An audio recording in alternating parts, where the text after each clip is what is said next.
ሰላም እንዴት ናችሁ? ውድ ቻናል ተከታታዮች ለድምጼ ይቅርታ ጠይቃለሁ። ትንሽ ጉንፋን ስለያዘኝ ነው።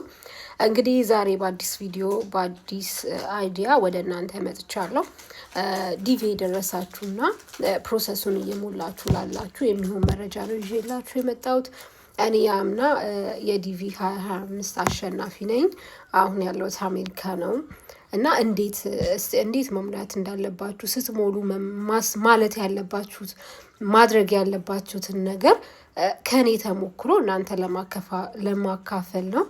ቪዲዮ ከጠቀማችሁ አስተማሪ ሆኖ ከታያችሁ ሼር፣ ሰብስክራይብ በማድረግ የቻናሌ ቤተሰብ ይሁኑ።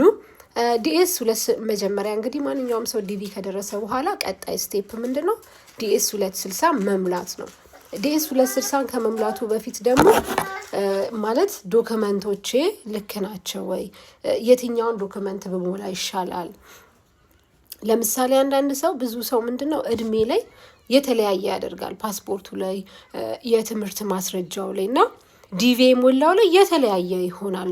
አብዛኛው ሰው በሱ ይቸገራልና እኔ አሁን ሪኮመንድ የማደርጋችሁ ማለት ዲቪ በሞላችሁበት ሁሉንም ነገር ያው አስል ነው። ብዙ ስቴፕ ማለት ፓስፖርትም ያው ብር ነው እንጂ የሚጠይቀው ልደት ሰርተፊኬት ከቀበሌ ይዛችሁ እና ሰው ተለምኖ ነው የምትሄዱት። ያ ሲሆን ስራ ለማግኘት በጣም ትቸገራላችሁ። ቶሎ መኪና መግዛት አለባችሁ። ለምሳሌ ራይድ ብትሄዱ 20 እና 30 ዶላር ከፍላችሁ የምትሰሩትን የሆነ ሀል ራይድ ይወስድባቸዋል ማለት ነው። ስለዚህ ማለት ክሬዲት ለማግኘት ቢያንስ 6 ወር መቆየት አለባችሁ። በጣም ስቃዩ በዛባችኋል። ይሄን የምላችሁ አማራጭ ለምሳሌ የሚቀበላችሁ ሰው አማራጭ ያላችሁ ሰዎች ናቸው። አማራጭ የሌላችሁ ሰዎች አንዳንዴ በቸርች ምናምን ይቀበላሉ እና ሁሉም ሰው እንግዲህ ማለት ይቀበላሉ። አንዳንድ ሰው ደግሞ ያው አማራጭ ይኖረዋል።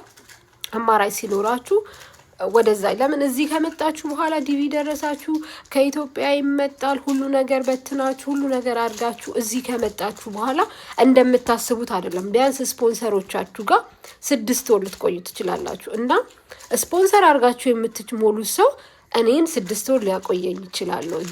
እኔ 6 ወር በምቆይበት ጊዜ ምን ያህልስ ፈጣን ነው? አሁን ለምሳሌ በእድሜ የገፉ ሰዎች፣ ትላልቅ ሰዎች ምናምን ጋር የምትመርጡ ከሆነ እነሱ ሰዎች ማለት ጡረታ ወጥተው ሊሆናሉ፣ ሰምቲንግ ሊሆን ይችላል።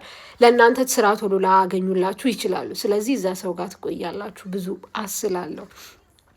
ነገር ግን በስራ ላይ ያሉ እየሰሩ ያሉ ሰዎች